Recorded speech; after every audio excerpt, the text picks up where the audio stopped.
अस्सलाम वालेकुम। मैं आपको बताऊंगा कि हम PHP में इफ़ और एल्स की स्टेटमेंट्स को किस तरह से यूज़ करते हैं और क्यों यूज़ करते हैं, इसके फ़ायदे क्या हैं। तो इफ़ और एल्स की स्टेटमेंट हम यहाँ पर इसलिए यूज़ करते हैं कि अगर हमें कोई चेक्स लगाने हैं कि अगर इस तरह की वैल्यू आ रही है तो ये ऑपरेशन परफॉर्म करे, अगर इस तरह की वैल्यू आ रही है तो ये ऑपरेशन परफॉर्म करे। इफ़ और एल्स के अंदर हमारे पास सिर्फ दो पॉसिबिलिटी होती हैं। अगर इफ़ में वैल्यू हमारी ट्रू हो गई तो ये फंक्शन परफॉर्म करे, अगर फॉल्स हो गई तो दूसरे में लाजमी उसने मस्ट जाना, क्योंकि वो एल्स होता है। उसके बाद हमारे पास कोई चेक नहीं है, सिर्फ दो ही चेक होते हैं।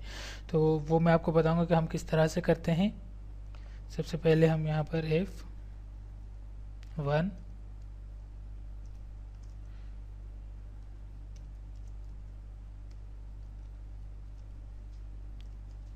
ट्रू। अब मैंने इसमें 1 क्यों दिया है, क्योंकि 1 ट्रू, 1 का मतलब ट्रू और 0 का मतलब फॉल्स। तो 1 अगर 1 है यानी कि 1 की वैल्यू तो 1 ही होगी, तो ये 1 में मेरे पास सही जाएगा, ट्रू जाएगा। इसमें कुछ वैल्यू आ रही है यानी कि इसमें कुछ है, इसलिए ये ट्रू जाएगा। अगर मैं इसको रन करूँगा तो ये रन होगा। इसको मैंने सेव किया तो ये ट्रू हमारे पास आ गई वैल्यू। अब अगर मैं इसमें एल्स एको फॉल्स हमने दे दिया इसमें, लेकिन अब अगर मैं इसको रन करूँगा तो भी ये ट्रू ही आएगा, क्योंकि फॉल्स की कंडीशन तक हम पहुँचे ही नहीं है। अब अगर मैं इसको 0 करता हूँ सेव, तो ये फॉल्स दिखा रहा है, क्योंकि 0 में कोई वैल्यू नहीं, 0 खुद फॉल्स है। इसलिए हमने इसको फॉल्स पे चलाया, क्योंकि वो कंडीशन गलत हो गई हमारी, इसलिए हमने इसको फॉल्स पे भेज दिया। इसी तरह से हम वेरिएबल्स पे करते हैं, और इक्वल टू साइन यानी कि डबल इक्वल हम देते हैं। ये इस तरह से कि कोई वैल्यू सामने वाली वैल्यू के बिल्कुल बराबर हो, जैसे कि 1 इज इक्वल टू 1 हमने दे दिया तो ये कंडीशन ट्रू हो गई। 1 के बराबर है, बिल्कुल सही है तो ये हमारा इसमें ट्रू चलेगा, ट्रू आ गया हमारे पास। और अगर हम करते हैं 1 इज इक्वल टू ट्रू,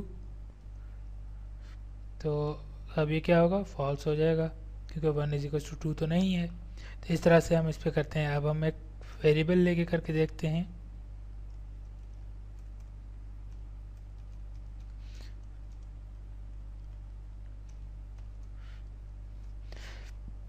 हमने वेरिएबल ले लिया हेलो। अब हम इस हेलो वेरिएबल को यहाँ पर टेक्स्ट वेरिएबल को इज इक्वल टू हेलो करेंगे तो इसका क्या होगा कि ये ट्रू करेगा, क्योंकि ये कंडीशन बिल्कुल सही है, तो ये ट्रू हो गया। क्योंकि इसी तरह से हम अब हमारी कंडीशंस को मैनेज कर सकते हैं। ये सिर्फ हमारे पास इफ़ और एल्स, अगर ये कंडीशन का ये ब्लॉक अगर सही होगा तो ये चलेगा, इस तक नहीं आएंगे। अगर गलत होगा तो ये चलेगा। इसमें कोई कंडीशन चेक वगैरह नहीं, ये गलत होने पे ही ये चलेगा, वरना नहीं चलेगा। लेकिन ये अगर ट्रू होगा तो चलेगा, वरना नहीं चलेगा। इसलिए ये हमारे पास इस तरह से हम इफ़ और एल्स की स्टेटमेंट को यूज़ करते हैं PHP के अंदर। शुक्रिया।